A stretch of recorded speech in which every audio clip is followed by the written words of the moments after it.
Hello दोस्तों, नमस्कार। आप लोग का स्वागत है हमारे यूट्यूब चैनल पर। हमारे चैनल को अभी तक आप लोग सब्सक्राइब नहीं करें तो सब्सक्राइब कर लीजिए। अरे झूमर गाना है, बहुत सा प्यारा गाना है, तो आप लोग लाइक करिए, शेयर करिए, सब्सक्राइब कर लीजिए। कमेंट बॉक्स में बताइए आप लोग को गाना कैसा लगा झूमर का। कंगन मोर हेराइल नदिया किनारे, कंगन मोर हेराइल नदिया किनारे, नदिया किनारे हो नदिया किनारे, नदिया किनारे हो नदिया किनारे, कंगन मोर हेराइल नदिया किनारे, कंगन मोर हेराइल नदिया किनारे।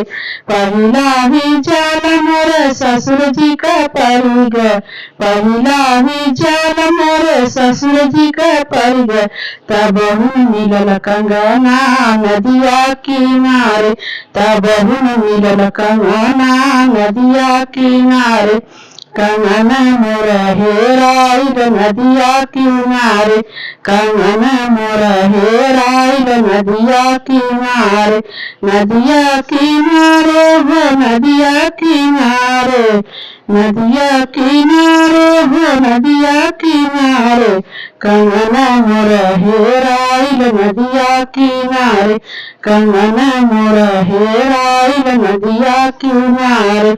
दूसरा ही जाल हमरे भसुर का परिग, दूसरा ही जाल हमरे भसुर का परिग, तब मिलल कंगना नदिया किनारे, तब मिलल कंगना नदिया किनारे, कंगन मोर हेराइल नदिया किनारे, कंगन मोर हेराइल नदिया किनारे, नदिया किनारे हो नदिया किनारे, नदिया किनारे हो नदिया किनारे, कंगन मोर हेराइल नदिया किनारे, कंगन मोर हेराइल नदिया किनारे। तीसरा ही जाल हमरे देवरू का परिग, तीसरा ही जाल मोरे देवरू का परिग, तब मिलल कंगना नदिया किनारे, तब मिलल कंगना नदिया किनारे, कंगन मोर हेराइल नदिया किनारे, कंगन मोर हेराइल नदिया किनारे, नदिया किनारे हो नदिया किनारे, नदिया किनारे हो नदिया किनारे, कंगन मोर हेराइल नदिया किनारे, कंगन मोर हेराइल नदिया किनारे।